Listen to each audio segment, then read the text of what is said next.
E será que a Max Verstappen está começando a sentir a pressão? Ou a Red Bull simplesmente não tem carro para brigar nesse fim de semana? Porque o que a gente viu no Japão não é normal. Olá, seja bem-vindo a Outras News. Se você gosta de assuntos como esse, não se esqueça de se inscrever no canal. O segundo treino livre começou daquele jeito. Pista movimentada, equipes tentando entender seus carros, mas em poucos minutos já dava para perceber que algo estava diferente. A Mercedes-Benz apareceu muito forte, mas o mais surpreendente mesmo foi a McLaren. Sim, a McLaren. Os carros simplesmente começaram a andar mais que a Ferrari, e não foi por uma ou duas voltas, foi consistente. E aí você começa a se perguntar, será que a ordem de forças mudou de vez? Enquanto isso, lá atrás, a situação já era outra história. A Aston Martin seguia com um desempenho muito abaixo do esperado, e outras equipes também não conseguiam reagir. Mas segura isso, porque o mais importante desse treino não é só quem foi rápido, é quando ele acontece. Esse segundo treino livre é praticamente um ensaio geral. Mesmo horário da classificação, mesmo horário da corrida. Ou seja, o que acontece aqui normalmente se repete depois. E foi aí que começaram os problemas. Lando Norris, por exemplo, mal conseguiu ir para a pista no começo. Problema técnico, vazamento, tempo perdido. E tempo perdido aqui é um luxo que ninguém pode se dar. Nos primeiros minutos, a maioria foi com pneus médios e duros, tentando entender o carro. Só que um detalhe chamou a atenção.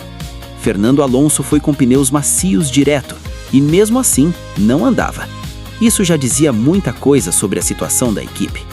E aí, quando começaram as primeiras voltas rápidas, Oscar Piastri apareceu na frente. Logo atrás, George Russell. E aí vem outro nome que está chamando a atenção demais: Andrea Kimi Antonelli.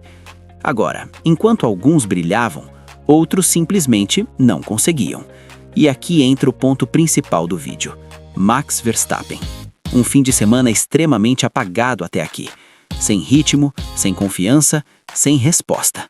Ele fez uma volta, ficou lá atrás e voltou direto para a garagem. A equipe mexendo na asa dianteira, tentando ajustar qualquer coisa que pudesse melhorar o carro. Mas não era só isso. Quando o piloto começa a reclamar no rádio, várias vezes, é porque tem coisa errada. E tinha. Enquanto isso, outras equipes também enfrentavam dificuldades. A Williams teve problemas sérios com Alexander Albon praticamente perdendo potência no meio da pista. Já a Ferrari, principalmente com Charles Leclerc, o carro estava completamente instável. Saída de traseira, dificuldade nas curvas rápidas, um carro difícil de controlar. E aí você começa a perceber um padrão. Mercedes e McLaren organizadas, Ferrari tentando entender, Red Bull perdida. Sim, perdida. Porque quando a equipe começa a usar aquele teste com tinta no carro para ver o fluxo de ar no meio do fim de semana, é porque ainda não entendeu o próprio carro. E isso, na Fórmula 1, custa caro. Com o treino avançando, a situação ficou ainda mais curiosa.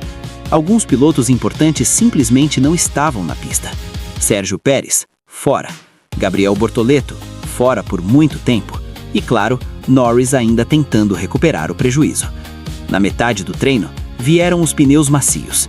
Agora sim, o jogo ficou sério. Simulação de classificação. E o que aconteceu? McLaren e Mercedes na frente. De novo. Piastri voando. Antonelli impressionando. Russell consistente. E a Ferrari tentando, mas sem chegar. E aqui vai a pergunta para você. Será que a McLaren realmente passou a Ferrari? Ou isso ainda pode mudar? Enquanto isso, uma surpresa interessante no meio do grid. Nico Hülkenberg colocando a Audi numa posição competitiva. Nada perto dos líderes, mas mostrando evolução. Já nos minutos finais, finalmente uma movimentação importante. Gabriel Bortoleto foi para a pista. Pouco tempo, pressão alta, pneus macios. Ou seja, ou vai. E mesmo assim, conseguiu marcar tempo. Não foi brilhante, mas considerando tudo o que aconteceu, foi importante.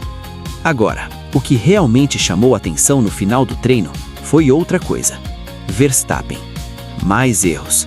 Saída de pista. Reclamação no rádio. E o mais preocupante, dificuldade até em ritmo de corrida. Isso é raro, muito raro, porque uma coisa é não ter volta rápida Outra coisa é não ter ritmo nenhum. E isso pode mudar completamente o fim de semana. No final, o resultado confirmou o que a pista já mostrava. Piastri em primeiro, Antonelli em segundo, Russell em terceiro.